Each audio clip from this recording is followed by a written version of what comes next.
Bienvenue dans Cosmo Talks, je suis Petra. Dans cet épisode, nous explorons la différence entre guidé par les données et obsédé par les données et comment vous pouvez être un bon hôte pour vos micro-organismes, car ensemble, vous formez un écosystème fascinant. Et quand l'interaction est juste, quand le crosstalk fonctionne de manière optimale, vous vous épanouissez. Nous vivons à une époque de mesurabilité sans précédent. Pas, fréquence cardiaque, sommeil, glycémie, variabilité du rythme cardiaque, tout est mesurable. Et les données sont précieuses. Elles donnent de la perspective. Elles révèlent des schémas. Elles rendent l'invisible visible. Mais il y a un revers. Quand mesurer devient une obsession. Quand le tableau de bord dicte votre journée, quand vous ne faites plus confiance à votre propre corps sans validation extérieure. Guidé par les données, c'est puissant. Obsédé par les données, c'est destructeur. La différence est cruciale. Beaucoup pensent que plus de données, c'est toujours mieux, que chaque donnée est utile, qu'il faut fonder ses décisions sur une mesure constante. Mais toutes les données ne se valent pas. Certaines sont exploitables. Elles mènent à de meilleures décisions.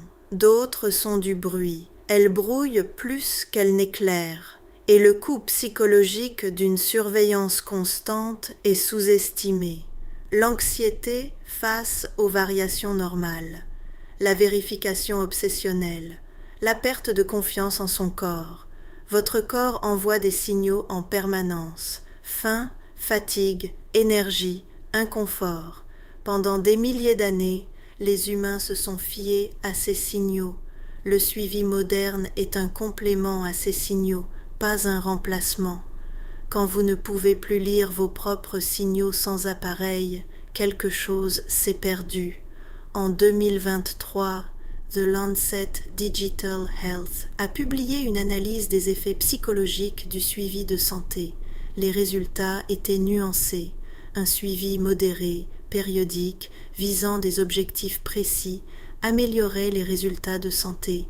Un suivi intensif, constant, surtout, était corrélé à une anxiété accrue et à des comportements obsessionnels. Le point idéal, mesuré de façon stratégique, pas de façon constante. Pour les tests de microbiome, c'est similaire.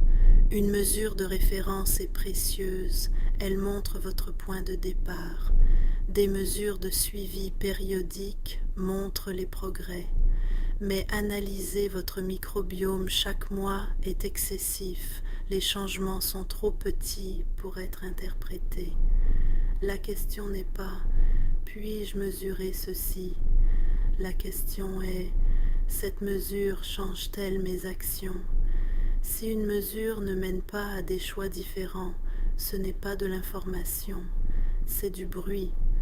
Une étude de 2022 dans JAMA Internal Medicine l'a montré avec la surveillance de la glycémie.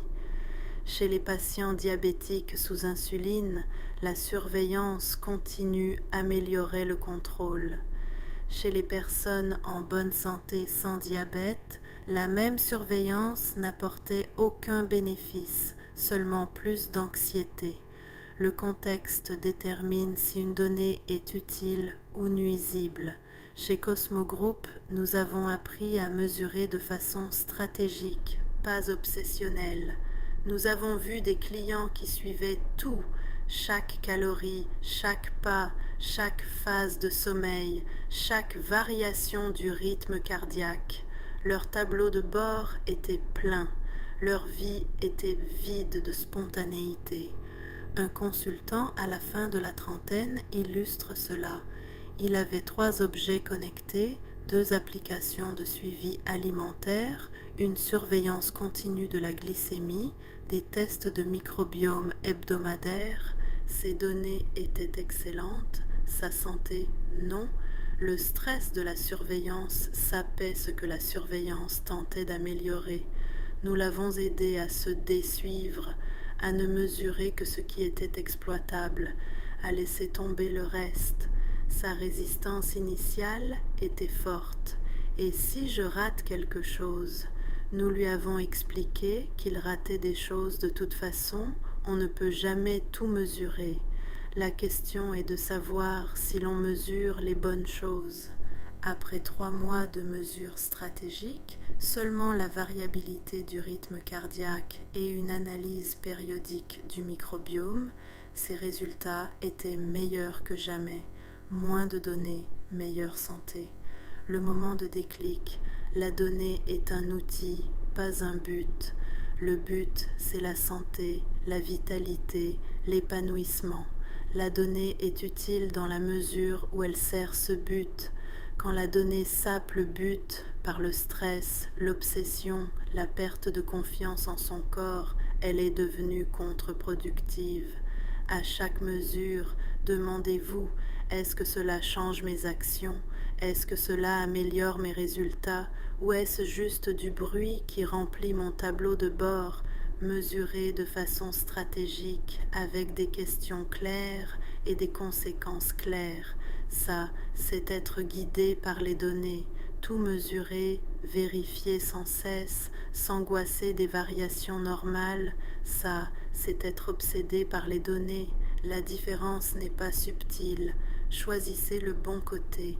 Le biohack, les vacances de suivi. Choisissez une semaine où vous éteignez tout suivi. Pas d'objets connectés, pas d'application, pas de mesure. Écoutez seulement votre corps. Faim? Mangez. Fatigué? Reposez-vous. Énergique? Bougez. À la fin de la semaine, les données vous manquent-elles ou en réalité pas tant que ça? Votre corps a-t-il des signaux que vous aviez oublié de lire? Ce n'est pas un argument contre le suivi, c'est un test pour savoir si votre suivi est encore productif. C'était Cosmotalks.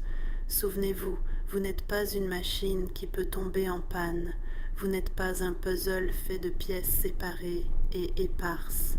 Vous êtes un écosystème qui réagit et c'est une bonne nouvelle, car chaque instant est une nouvelle occasion de travailler sur votre âge biologique et votre santé. Envie d'en découvrir plus? Visitez cosmogroup.eu. À la prochaine fois.